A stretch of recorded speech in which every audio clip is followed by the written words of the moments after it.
Conte-me todos os detalhes dos problemas. Júlia nervosamente relata a situação, não omitindo nenhum detalhe. João ouve atentamente e percebe o nervosismo de Júlia.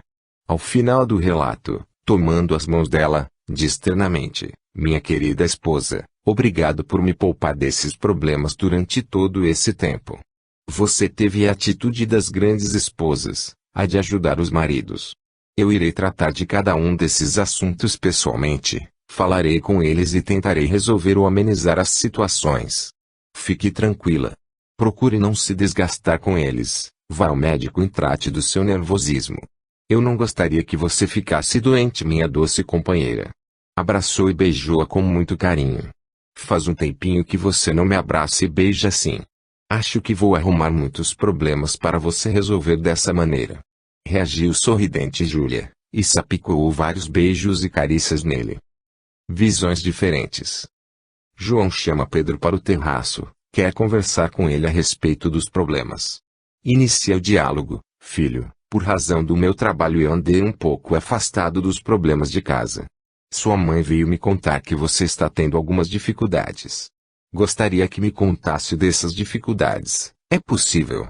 Pedro, na sua irritação, acreditou que o pai iria pegar pesado com ele, colocou-se em prontidão mental, tenso, e respondeu: eu não tenho dificuldade alguma. Esta cidade aqui tem dificuldade. Todos daqui são os provincianos, atrasados, uns mentecaptos. O problema não sou eu, é esta cidade. Maldita a hora em que viemos para cá. João entendeu rapidamente a posição de Pedro e replicou: Pedro, é evidente que temos dificuldades de relacionamento em novas moradas. Nós não conhecemos as pessoas, os costumes e os valores. Temos que aguardar um tempo para nos habituarmos, para conhecermos e sermos conhecidos.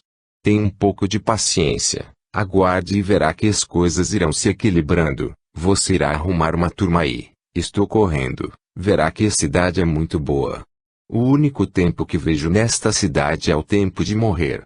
Morrer de tédio, de desgosto, de solidão.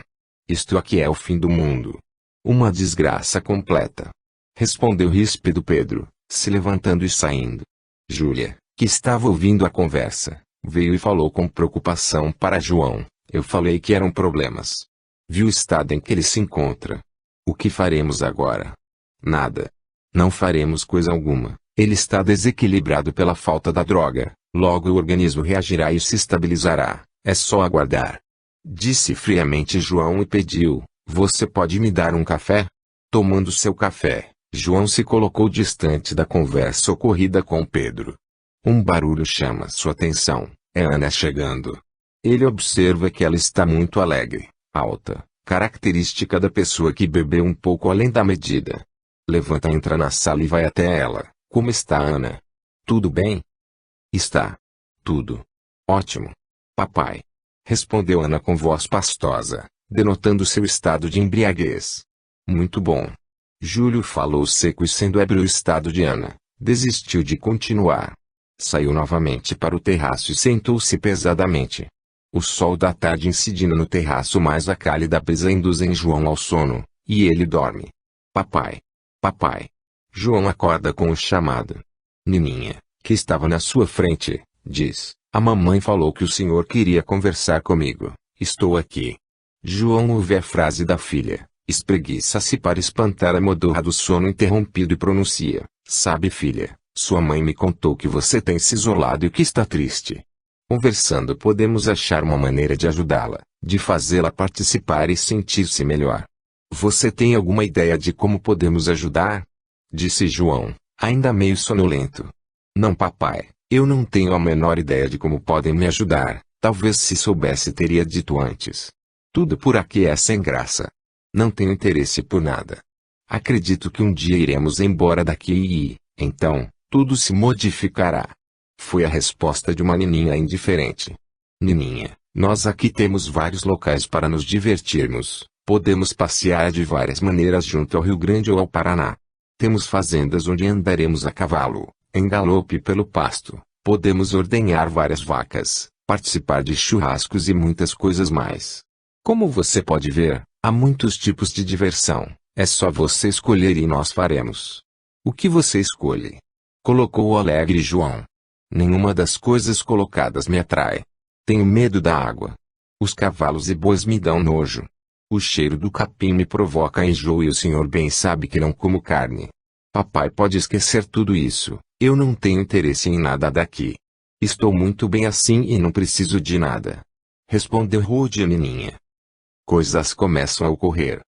Júlia procura se esconder e está tremendo de medo. Olha para um lugar onde deveria estar a porta e nada a vê. Fica atenta a qualquer barulho. Sua respiração ofegante atrapalha um pouco, mas ela precisa prestar atenção, pois está sendo ameaçada. Ouve passos, vozes altas de pessoas brigando. Ela se encolhe e procura alguma coisa para se agarrar. Nada encontra, tudo é liso, úmido. Sente uma grande pressão sobre si, gira para um outro lado, bate nas paredes. É um barulho terrível. Agita o local em que se encontra. Será um terremoto. Aflige-se por estar sem qualquer apoio, sem lugar para se firmar. Sente uma grande e única vontade, quer ficar ali de qualquer maneira. Sente que sairá pela porta que ainda não vê. Ouve gargalhadas de muitas pessoas.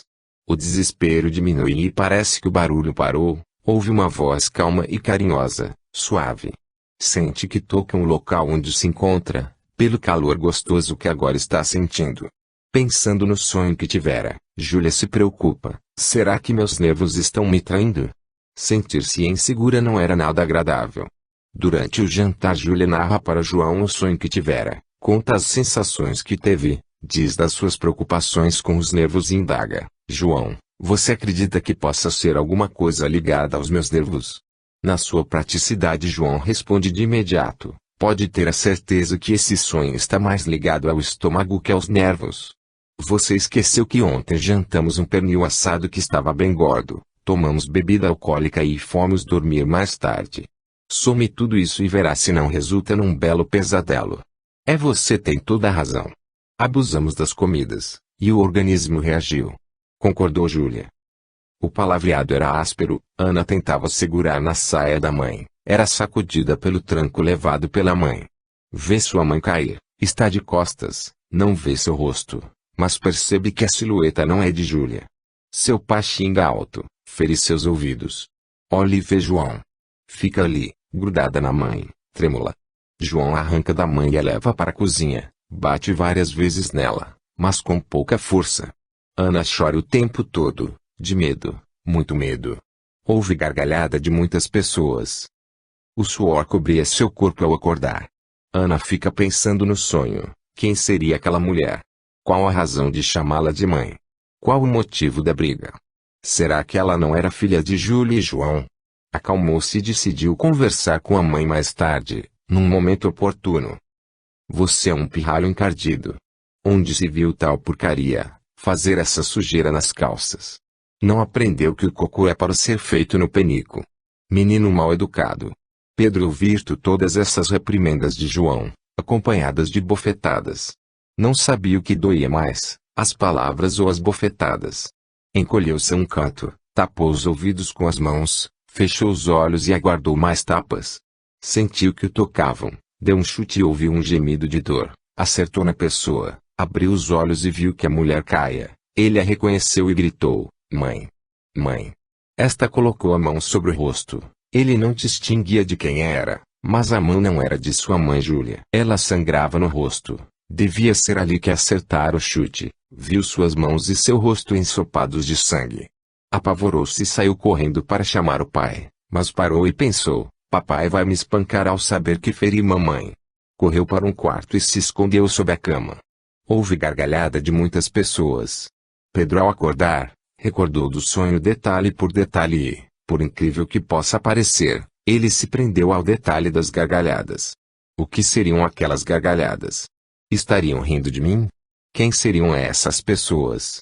Embora ocupado com essas dúvidas, logo se esqueceu do sonho. Tinha coisas mais importantes para fazer, logo mais iria conhecer uns novos amigos. Os zelos vão encaixando. Ana estava na sala lendo atentamente um livreto de um romance vulgar. Não percebeu que Júlia adentrara. Olá! Como está a leitora ávida? Assim Júlia saudou Ana. Olá mamãe! Estou mesmo interessada neste livro e quero logo chegar ao fim. para saber como as coisas vão ficar. Respondeu Ana alegre. Você verá que, em todos os romances, uns acabam bem e outros nem tanto. Pode até aparecer a tragédia. Não sei se a vida imita os livros ou vice-versa. Colocou Júlia a seguir. Falando em tragédia, mamãe, eu gostaria de contar um sonho para a senhora. Foi muito esquisito. Será que tem disposição para ouvi-lo? Sou todo ouvidos, minha filha. Já estou curiosa para ouvi-la. Atendeu prontamente Júlia. Ana narra o sonho completo, detalhando os menores nuances. Fica olhando fixa para a mãe, quer perceber qualquer reação dela, porém nada percebe.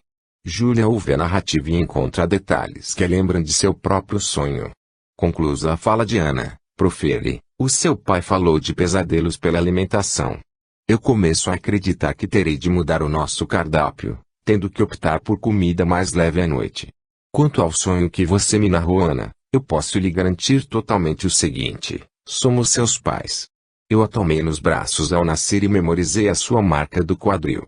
Se você ainda tem essa marca, tenha absoluta certeza, você é minha filha. Agora, se você quer outra mãe, eu vou ficar muito triste e decepcionada. Espero que não seja isso. Não, mamãe, eu a amo demais para imaginar algo desse tipo. Eu até posso dizer para a senhora que fiquei com medo de perdê-la, da senhora não ser minha mãe. Estou feliz com o que a senhora falou, ser sua filha é motivo de felicidade para mim. E Ana deu um abraço longo e emocionado na mãe.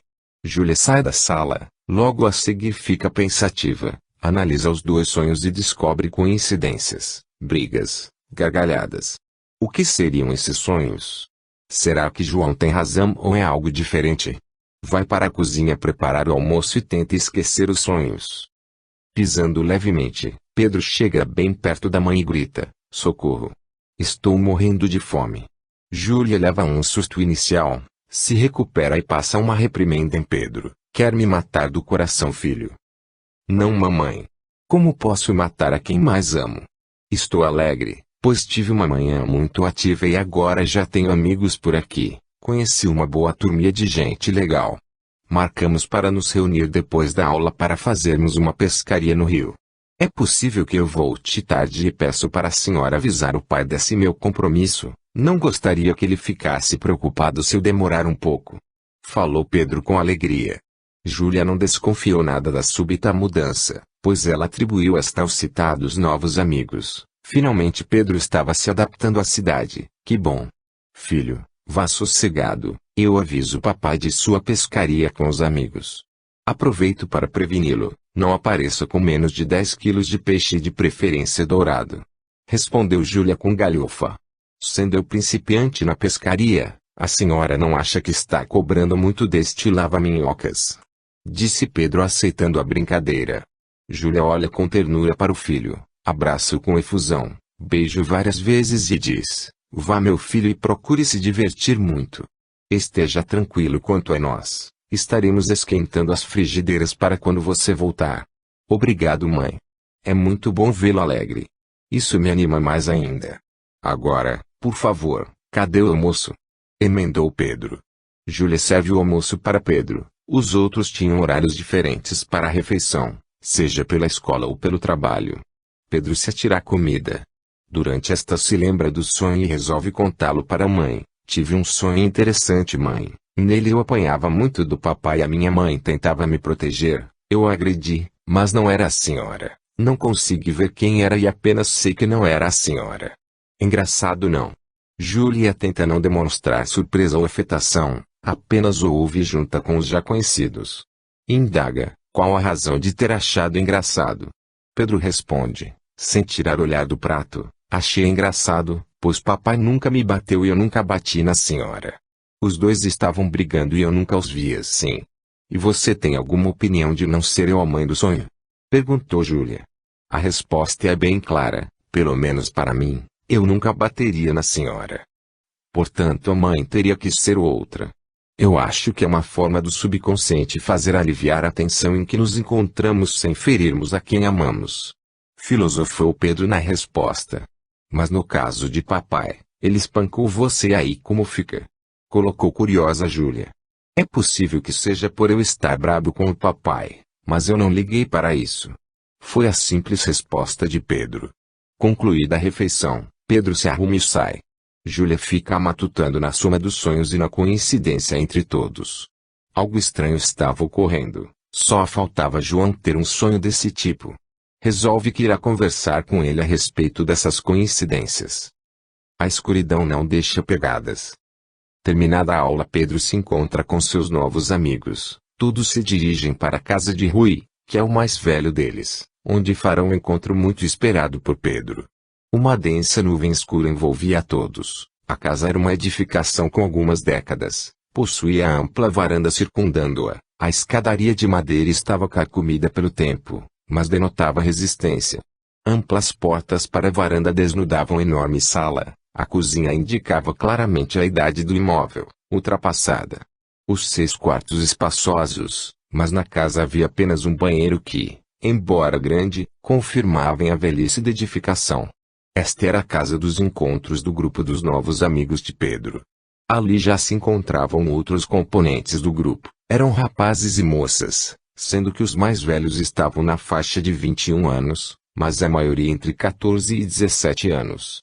Pedro vai conhecendo-os e se enturmando. Entretanto, começa a ficar ansioso no aguardo da melhor parte do encontro, isto é, pelo embalo. Rui chama a atenção de todos para a curtição que virá. Indica os procedimentos e comunica que a graduação será feita de acordo com o costume de cada um. Ninguém pode abusar. Caso faça isto, será expulso do grupo. Pedro recebe um pacotinho e seu conteúdo já lhe é conhecido. O comprido canudo de taquara para ele é uma novidade, pois só conhecia o de plástico. Aproxima-se de uma jovem mulata, esbelta, olhos verdes, cabelos lisos. Apresenta-se e a convida. Chamo-me Pedro. Gostaria de sentar ao seu lado, posso? Ela nem o examina, é rápida na resposta. Meu nome é Rúbia, eu achei você legal. Vamos juntos. É impressionante quando duas pessoas perfeitamente identificadas, num ambiente e num comportamento, se encontram. O sentar, o abraçar, o se beijarem e manusearem seus corpos com sofreguidão foi natural. Foi animal. Puramente animalesco. E ainda não estavam totalmente embalados. Pedro acorda e procura pelo relógio. Ele acende o lucivel. 3 horas. Olha ao seu lado e, na cama, Rúbia dorme profundamente. Está nua. Ele a acha escultural. Sua cabeça está pesada, não obstante está bem alerta. Levanta, se veste e vai para a cozinha. Apanha os peixes na geladeira, esfrega-os na roupa e nas mãos. Passa as mãos na cabeça, nos braços, no rosto e está pronto. Sai da casa e se dirige para a moradia da família. Como era seu costume, Júlia acordava cedo e, pronta, se dirigia à cozinha para preparar o café.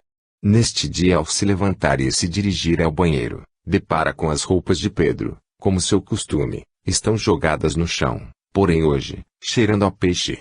Júlia recolhe-as imaginando a pescaria, vai para a cozinha e, na geladeira, tem uma grande surpresa. Eram mais de 10 peixes, todos dourados e cada um com algo em torno de 1 quilo.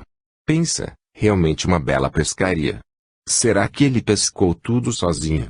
Não importa, vou preparar alguns para o almoço. E ficou toda feliz pela realização do filho. A aula poderia ser chamada de chata, aquela matéria teórica, a temperatura de 39 graus e a digestão, tudo colaborava para dormir. Ricardo, seu colega lateral, a cutuca, pronunciando num quase sussurro, a cor da linda criança. Ana sai da modorra e sorrindo olha para Ricardo. Ela nunca havia reparado muito nele. Seu rosto é suave, cabelos loiros e de olhos castanhos, longilíneo, com um sorriso divinal. Ana responde delicada, o calor me abateu fazendo quase dormitar, eu estou grata pela ajuda. Ricardo, que já fazia corte a Ana sem ela notar ou corresponder, ficou encantado pela graça que ela demonstrara na resposta, aproveitou e continuou lisonjeiro, sempre estarei pronto para atendê-la, minha caríssima colega. Ana sorriu, já fazia um bom tempo que não sorria e sentiu-se maravilhosamente bem com isso, aproveitou e irradiou seu estado de espírito, respondendo graciosamente, o encantador colega está obrigado a me pagar um refrigerante no intervalo e não pode fugir, pois um cavalheiro nunca se furta à sua obrigação. A seguir olhou para ele toda sorridente. Ricardo não cabia-se de contentamento. Tanto trabalho planejado para chamar a atenção dela, e um simples tocá-la, numa modorra, fizeram milagre. Ela existe para mim. Respirou fundo e disse: minha rainha, seu servo e vassalo Ricardo tudo fará de sua vontade. E a mirou nos olhos com um terno sorriso. Ana aceita. Falou Ana automaticamente sorrindo com graça. O intervalo foi aguardado por ambos com ansiedade. A descoberta mútua os transportara para outro mundo, o mundo dos apaixonados. Saíram juntos da sala e ele fazia mesuras especiais, que ela aceitava alegremente. Acomodam-se na cantina e ele indaga, o que a rainha Ana ordena ao vassalo Ricardo. Ana está inebriada, seus olhares se prendem, o tempo deixa de existir, suas mãos se tocam, a suave carícia dos dedos indica a amplidão da paixão que se inicia. A sineta avisa do término do intervalo, ambos despertam do sonho dos atingidos pelas flechas de Cupido. Ela fala: nossa! O intervalo já terminou e ainda nem pedimos nosso refrigerante, eu a convido para o tomarmos depois da aula, minha amada rainha. Ana. Ricardo fez questão de realçar o nome, pronunciando-o ternamente. Ana não precisou responder, seu largo sorriso disse tudo o que era necessário neste momento. Os fios negros do que se ligavam a Ana ficaram tenuíssimos, parecia que iriam quebrar. Nininha estava absorta pela visão. Os últimos raios solares pintavam faixas multicolores nas ralas nuvens do horizonte. O anil dominante ia sendo absorvido pelo maravilhoso laranja dourado, formando uma transição colorida indescritível. Aquele maravilhoso espetáculo indicava um próximo dia, também, quente. No lado oposto, as primeiras estrelas, a dalva já se fazia bem visível. A visão do contorno terreno mostrava uma amplidão quase interminável. Lindo. Realmente lindo aquele pôr do sol. O oeste apresenta esta faceta naturalmente, principalmente, como estava Nininha, colocada à beira-rio, o reflexo do horizonte nas águas dava uma dupla visão do espetáculo, era algo inesquecível. Tão fechada estava na ocorrência que não notou um acompanhante, ele teve o cuidado de se aproximar cautelosamente. Um inseto solitário roça seu rosto, tira do estado absorto e a faz virar para espantar o intruso. E dar de olhos com o acompanhante inesperado. O que você está fazendo aqui? Diz contrariada a Nininha. O mesmo que você. Admirando os espetáculos. Respondeu naturalmente Alfredo. Ela o conhecia da escola. Nada havia que chamasse a sua atenção para ele, pois era baixo e calvo, sendo desleixado com a roupa e corpo. Andava sempre meio barbudo, voz esganiçada. Talvez a única coisa interessante nele fossem os olhos. Duas pérolas negras. Sim, o que mais chamava a atenção nele eram os olhos. Não ficou irada pela presença dele, ao contrário, admirou-se pelo respeito dele para com a sua mudez durante o espetáculo. Pensou em algo para dizer, lembrou-se de ouvir os espetáculos, perguntou, você se referia ao reflexo na água? Alfredo não imaginava aquela situação, admirava a Nininha na escola e queria conversar com ela. Observara que ela se desguiava e fugia de qualquer aproximação com os colegas. Ele nunca tentara se aproximar e ia seguindo seus passos com muito respeito, um amante silencioso. Naquele dia, ao segui-la, viu que se dirigia para a encosta com visão do rio. Ao se aconchegar de Nininha seu coração disparou, procurou ficar ali olhando para ela até quando pudesse. Aos seus olhos o maior espetáculo era ela.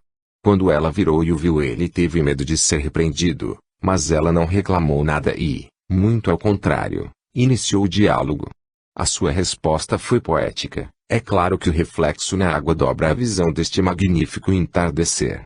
Eu não me referi a essa duplicidade. Com todo o respeito eu me referi ao simples espetáculo da natureza e do esplendoroso perfil de alguém que idolatro com a máxima ternura e, repito, com o máximo respeito. Nininha percebeu que os olhos dele pareciam brilhar mais ainda. Estava admirada de sua própria reação, calma e confiante.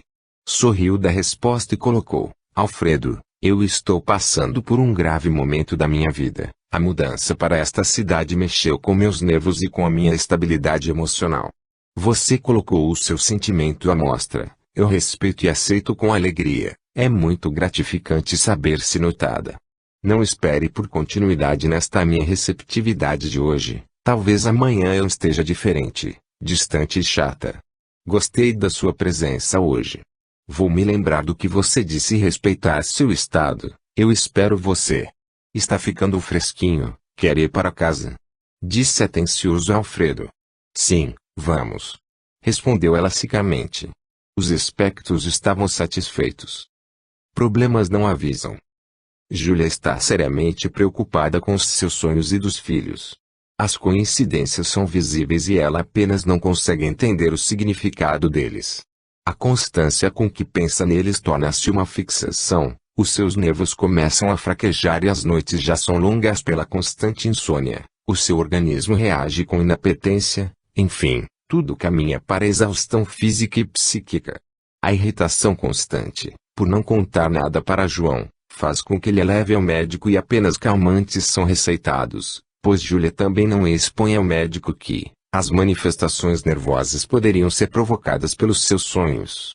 A medicação hipnótica faz efeito para dormir e Júlia entra em sono profundo. Eu não quero saber, essa praga não deve vir ao mundo, trate de tirar isso senão eu mesmo tiro. Era a voz masculina que falava e era a voz de João. Eu não permitirei que você mate esta criança. Mate-me antes disso, seu insensível. Olhe para o que está querendo fazer. Isto, que está na minha barriga, é coisa sagrada. A criação é uma dádiva de Deus, não podemos afrontá-lo assim. Pense um pouco mais, isso que está falando é pecado. Um grave pecado. A voz feminina era de Lucinha, sou eu quem manda. Ou você tira ou eu tirarei. Não adianta vir com essa conversinha de padre para o meu lado, eles que vão cuidar das suas freiras. Gritou João. Pelo amor de Deus, não faça isso, você se arrependerá pelo resto de sua vida. Deus o castigará por matar uma vida nascente. Suplicou Lucinha. Não me interessa nada e já está decidido, não viverá. Berrou João. Júlia ouvia tudo como se fosse por um tubo. As vozes eram metálicas e distantes, porém claras. Sentia-se encolhida a um canto, desprotegida e temerosa. Sente ondas de aflição, mas não são dela. A agitação é grande e em determinado momento tudo fica parado. Sente que as ondas aflitivas aumentam. Ouve, não. Não. Não. A porta é aberta, um ar diferente, uma luz diferente. Sente que arrancam dali e mesmo no seu desespero nada pode fazer. Não há mais luz nem ar. Acorda aos urros e sufocada. João, na cama, ao seu lado, acorde, Júlia. O que você tem? O pesadelo parece que foi horrível. Conte o que foi. Júlia se recupera um pouco, ainda tonta pelo sonho e remédio, olha para João, pensa no sonho, nas dúvidas que suscitou e apesar do seu estado, inventa, tive um sonho ruim, estava sendo sufocada. Nada mais que isso. Vai ver que é efeito do remédio. Certamente, querida. Vou buscar um copo de água com açúcar para você. Diz João. Ela fica sentada na cama, pensa muito a respeito de dizer, ou não, o sonho para João. Pega o copo e toma lentamente seu conteúdo. Não, não direi nada. Devolve o copo e agradece. Obrigada, João. Eu estou bem agora. Vou continuar meu sono. Pode dormir sossegada que eu estarei ao seu lado. Disse um preocupado João. Júlia se deita e vira para o lado de fora da cama. A sua cabeça era uma tormenta. Será possível que Lucinha saiu de casa por isso? É possível que João tenha feito essa coisa tenebrosa? Onde estaria Lucinha agora? Saberia João do paradeiro de Lucinha? Como saber a verdade? O cansaço e o remédio a vencem e dorme. João viaja a serviço para São Paulo. Júlia e os filhos estão no terraço. Situação incomum que ocorre pela viagem de João, pois os filhos não querem deixar a mãe sozinha. Pedro tenta animar a mãe. Mamãe, a senhora sente que está melhorando? Pergunta com ar alegre. Não. Eu não estou me sentindo melhor. Vou aproveitar a ausência do papai e colocar algumas coisas que estão me preocupando. Responde Júlia muito séria. A senhora pode desabafar com a gente, mamãe. O papai é muito duro nas decisões e nós poderemos ajudá-la. Fale tudo o que quiser, nós estamos prontos para ouvir. Uma amiga Ana se manifesta. Muito bom, meus filhos. Eu acho que alguma coisa importante está ocorrendo. Vejam bem, todos tivemos sonhos esquisitos. Estes sonhos foram muito parecidos e, se não for só cisma minha, eu diria que estamos recebendo algum tipo de aviso ou sofrendo de algum mal-estar comum. Acredito que a resposta para o que estamos passando esteja com Lucinha. Precisamos descobrir o paradeiro dela urgente. Colocou aflita Júlia. Não estou entendendo nada, mamãe.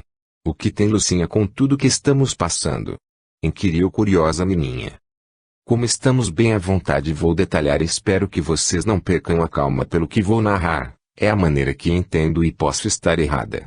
Começo pelos sonhos nossos e eles mostram crianças sendo maltratadas, brigas de casal, até aí nada de estranho.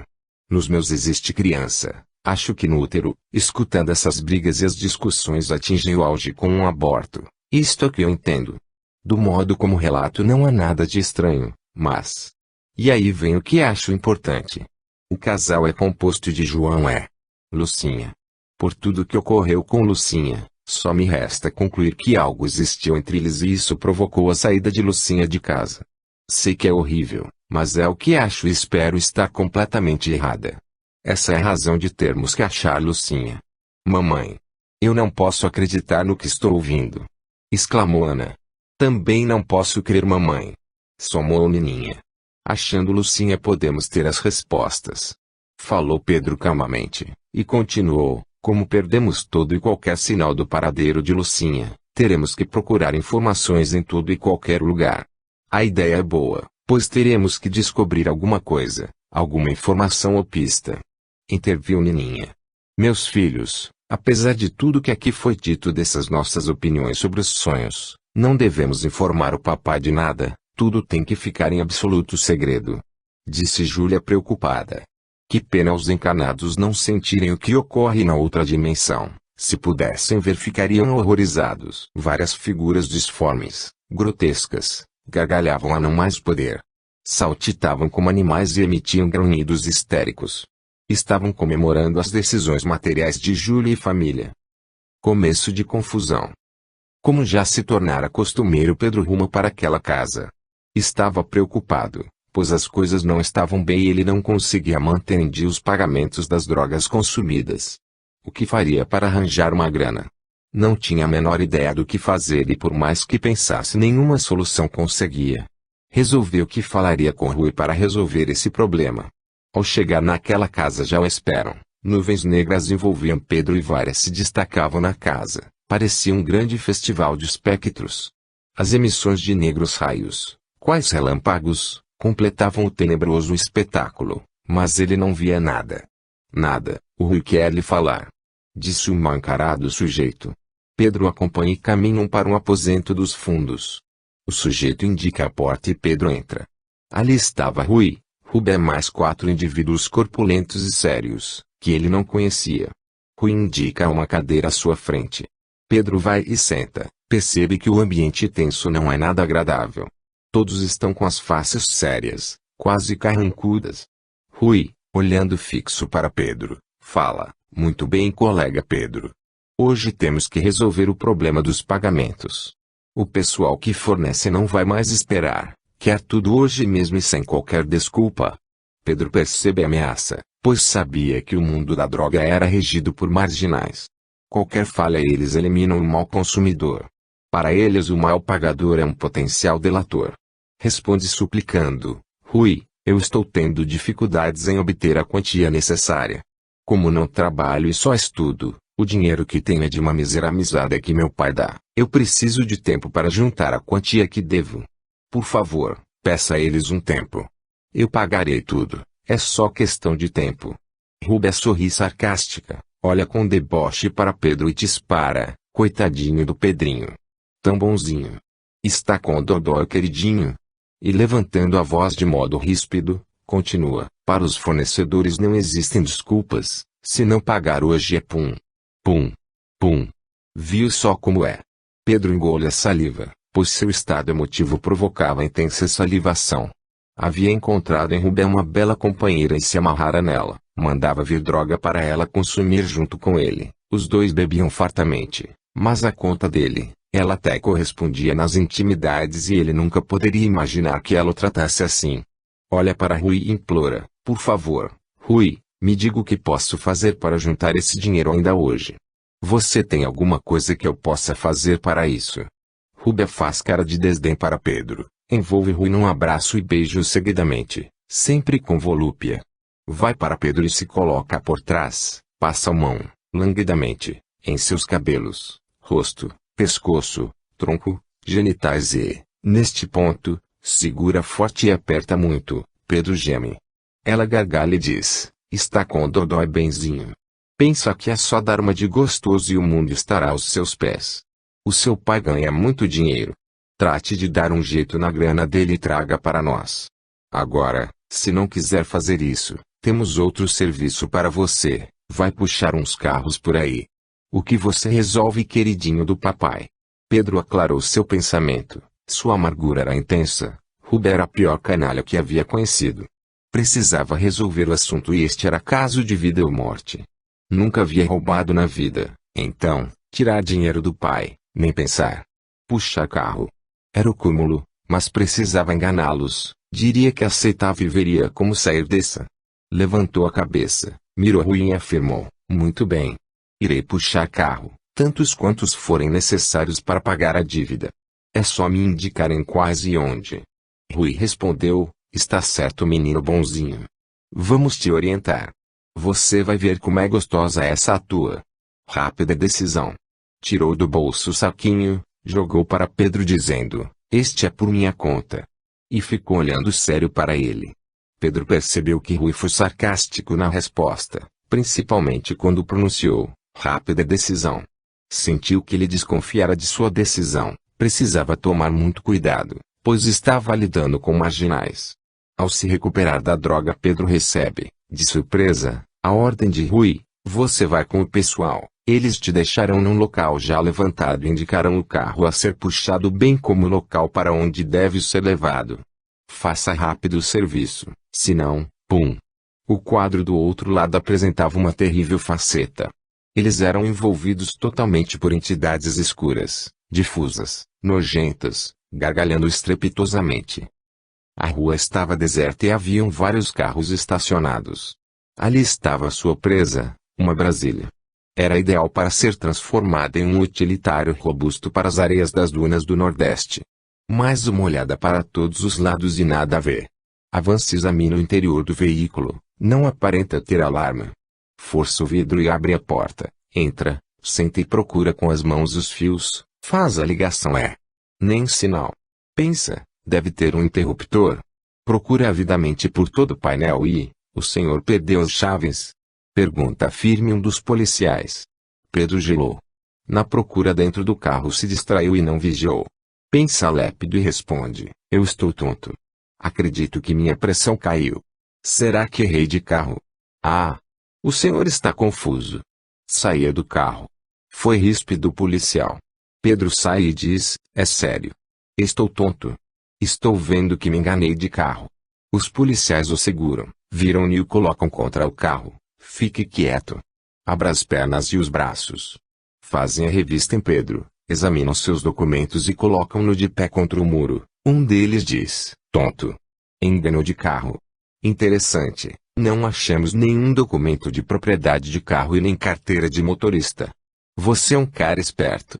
Vamos até a delegacia resolver sua tontura. Pedro entra em desespero e sai correndo desordenadamente. Pare. Pare ou eu atiro. Grita um policial. Pedro não para e segue em disparada. Ouve o tiro. Sente o choque no joelho. Cai. Grita, socorro. Estou ferido. Acuda-me. Tenta se levantar e vê os policiais chegando, ouve um carro passando. Barulhos. Nada mais. Os policiais que vinham correndo para Pedro presenciam a cena. Com os faróis desligados, um carro passa junto a Pedro. Pelas janelas saem labaredas de tiros em direção a Pedro e deles. Eles se jogam ao chão. Protegidos pelos outros carros estacionados e atirando continuamente, os meliantes evadem-se. Os policiais caminham na direção de Pedro, porém nada mais podiam fazer. Pedro está crivado de balas, está morto. Ainda bem que os policiais não viam o que estava ocorrendo com Pedro. Agarrado pelos espectros, ele gritava apavorado e se debatia violentamente. Pedro era arremessado de encontro ao chão, agora encharcado de impurezas, e eles ainda tentam afogá-lo. Pedro nada enxergava naquela escuridão total e os gritos dos atacantes eram de um barulho infernal. Foi sendo levado. Levado. Levado. João não quer acreditar nos ocorridos, pois não podia admitir que Pedro, mesmo nos seus desvairados comportamentos, chegasse a tais insanidades. Consumidor de drogas. Ladrão de carros. Assassinado. Como pode deixar as coisas chegarem a esse termo? Decidiu descobrir quem levou Pedro a essa situação. Pensou em contratar um bom detetive para prender os culpados e mandá-los para a cadeia. Os miseráveis iriam apodrecer na cadeia e pagar muito caro pelo que fizeram com seu filho. Os espectros gargalhavam a não mais poder, reunindo a família. João conta os fatos e decisões. Júlia teme represálias. Eu acho que devíamos deixar tudo com a polícia. Esses marginais ligados com as drogas são violentos e vingativos. Também temos que pensar naquilo que dizem por aí. Tem gente grossa metida com os negócios das drogas. Vamos cuidar de nós mesmos. Talvez devamos mudar daqui e ir para bem longe. Eu não concordo com você, Júlia. Tenho certeza que devemos ficar aqui e enfrentar esses marginais. Nós não somos culpados para ficarmos fugindo. Eu não sou covarde. Eles vão ver com quem se meteram. Reagiu furiosamente João. João, nós também não somos covardes e não estamos nos sentindo culpados para fugir. O que devemos pensar é nas nossas culpas pelo que aconteceu. Sabíamos que Pedro estava ligado a drogas desde Taubaté. Será que, por mudarmos para esta cidade, seria suficiente para ele abandonar seu vício? Como foi que o vigiamos? Em qual momento desconfiamos se ele continuou a usar drogas? Esses marginais têm culpa, mas é só deles a culpa? Ou nós somos cúmplices dessa desgraça que se abateu sobre nosso filho? Então é assim. Eu enterrado até o pescoço no serviço e tentando ganhar o futuro de todos nós, agora sou responsável pelo assassinato de nosso filho. Não. Eu não aceito esse seu modo de pensar. Se você quer se sentir responsável, que o faça. Eu não me sinto e nunca me sentirei culpado pelo que aconteceu ao nosso filho. O predomínio material de João aflorou na resposta. Ana e Nininha trocaram olhares. Um aceno com a cabeça foi como a anuência de Ana para Nininha intervir. Papai, o senhor está colocando a situação num enfoque muito particular. Nós todos sentimos a sua ausência em casa. Não podemos reclamar nada com respeito a dinheiro e temos quase tudo o que desejamos. A presença do pai no lar sempre representa uma garantia para os filhos, seja pela sua palavra, experiência ou modelo. Pedro deve ter sentido muito a sua ausência. Foi procurar apoio em outro lugar. Deu no que deu. Não acho que nos devamos sentir que sejamos culpados ou sejamos vítimas por tudo que até agora ocorreu. Mas devemos tomar atitudes construtivas daqui para frente, sempre tentando evitar que novas tragédias possam vir. Essa é a nossa opinião. Lindo. Estou desconfiando, para não dizer tendo certeza, que vocês já acharam o culpado de tudo. Viram como é fácil descobrir os culpados de tudo, os outros. Façam como bem entenderem. Eu vou continuar minha vida como a estou levando, pois não me sinto culpado de nada. Nada. João levantou e saiu rápido. Seu cérebro não captou a vibração e algazarra da turma do outro lado envolvê-lo. Parece que nossos sonhos quase viraram realidade. Só falta o problema de Lucinha. Vocês não pensam assim, minhas filhas? Inquiriu desapontada Júlia. Sim, mamãe, é verdade. Responderam Ana e Nininha em uníssono. A tarde é convidativa, pois os cálidos raios solares estimulam ao lazer. Ana e Ricardo saem para um passeio à beira-rio, sentam-se sobre um tronco e bebem a paisagem. Ricardo já notara a mudança de comportamento em Ana. Ela estava mais triste e fechada. Olhando-a pensou, será que eu sou a causa? Esperou que Ana desviasse o olhar da paisagem e colocou, Ana, eu estou te amando muito.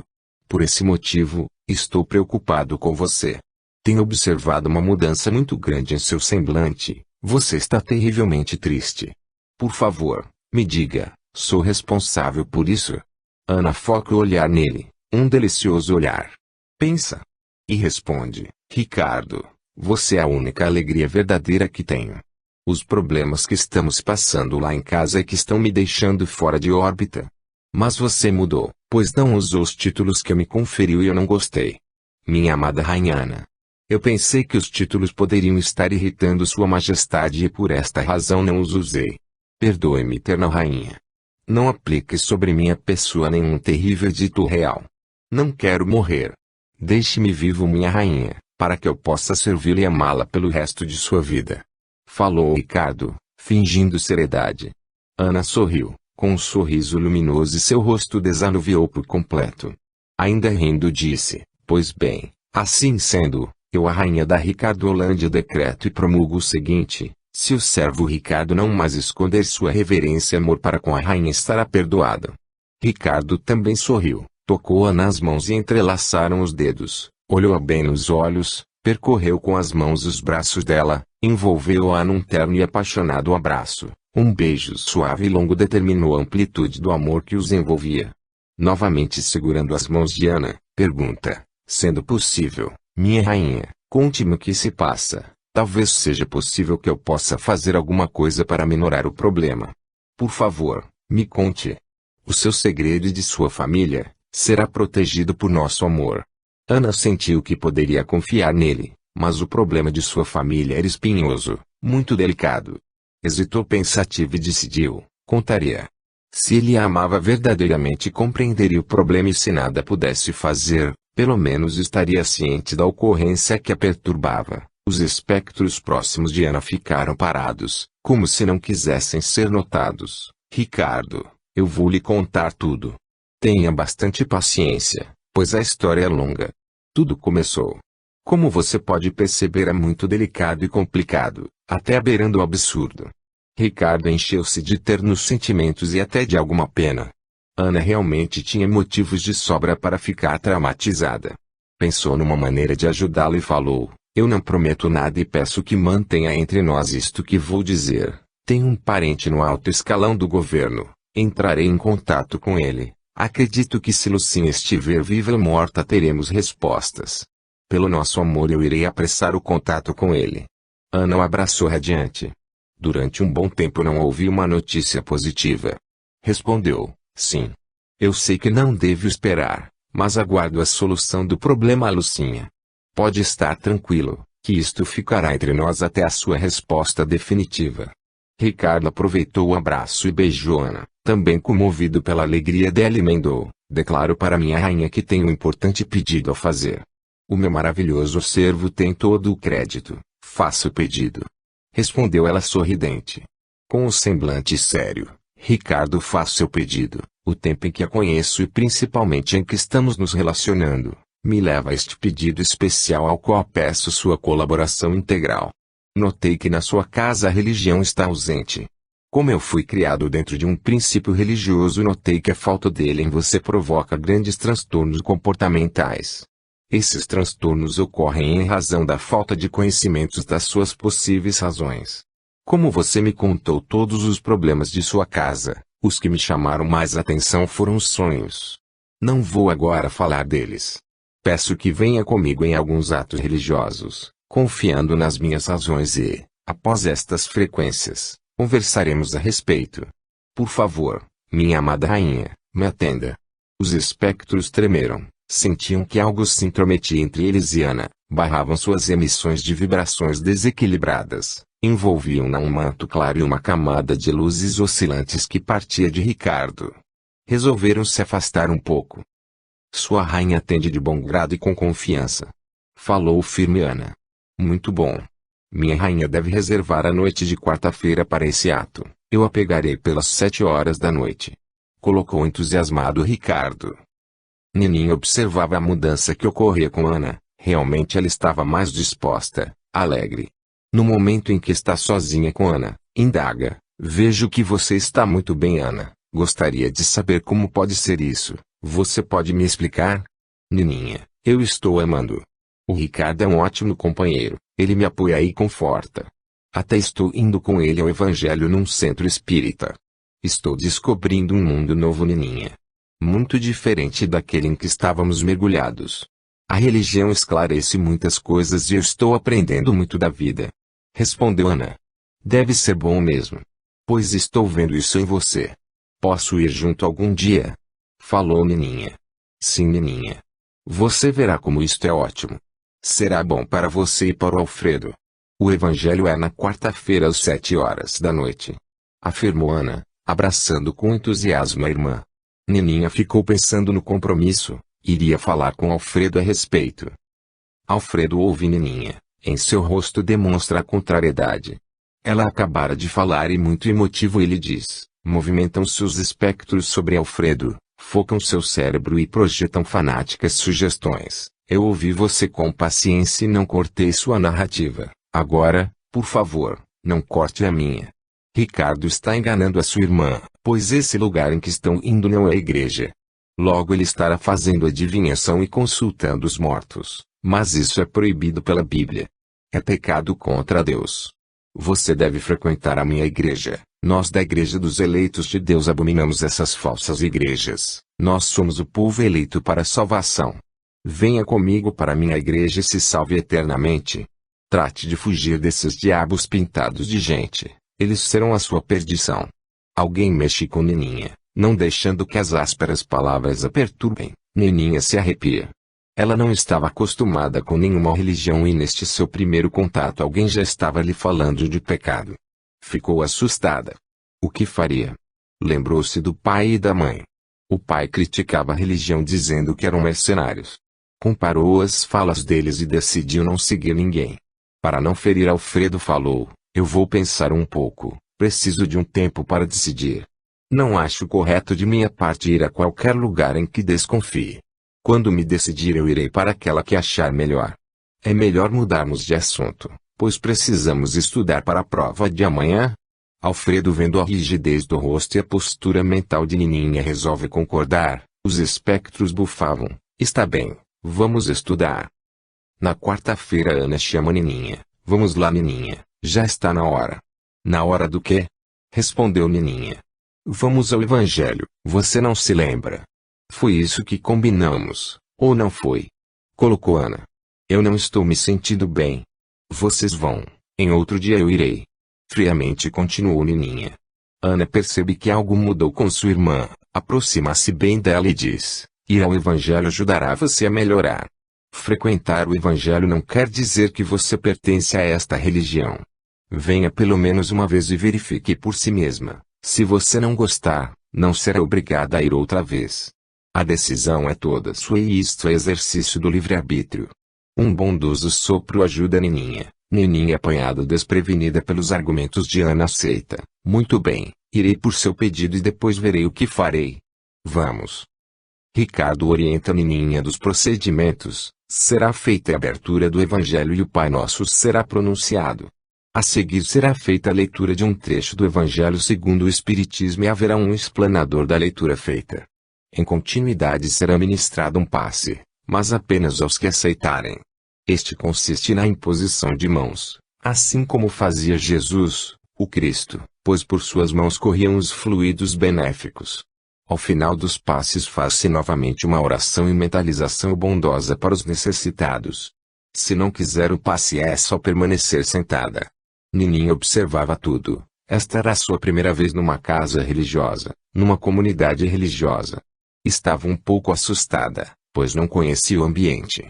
Seus olhos percorriam a simples sala, sem qualquer ornato, sem imagens e sem fotos ou quadros. A mesa estava coberta por uma toalha bege com um vaso de margaridas ao centro, bandeja com recipiente d'água e copinhos plásticos no canto. Para o que seriam? As pessoas estavam quietas e sérias, mas não tristes.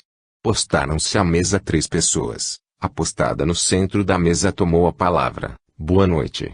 Caríssimos irmãos, mais uma vez estamos reunidos nesta casa cristã, nas diretrizes da doutrina dos Espíritos. Peço licença aos bondosos irmãos do plano espiritual para início deste evangelho fluidoterápico. Mentalmente me acompanhe na oração que o Mestre Jesus, o Cristo, nos ensinou. Pai Nosso. Amém. Agora o nosso irmão Luiz fará a leitura e nosso irmão José fará a explanação. Luiz procede à leitura. Boa noite. Hoje será abordado o capítulo 17 do Evangelho segundo o Espiritismo, com o título Sede Perfeitos. A leitura enfocará um item 10, cujo subtítulo é Humano no Mundo. E Luiz passa a leitura, um sentimento de piedade. Que vos amam e vos dirigem. Terminada a leitura, José levanta, vai para a frente da mesa e inicia sua explanação. Boa noite, irmãos. Vivemos no mundo material gozando das benesses que nós conseguimos ou das que nos são ofertadas. Não nos lembramos, nunca, de agradecer a Deus por todas elas. Já, quando a desgraça se abate sobre nós, o que fazemos? Que a paz do Cristo se abata sobre nós. Obrigado.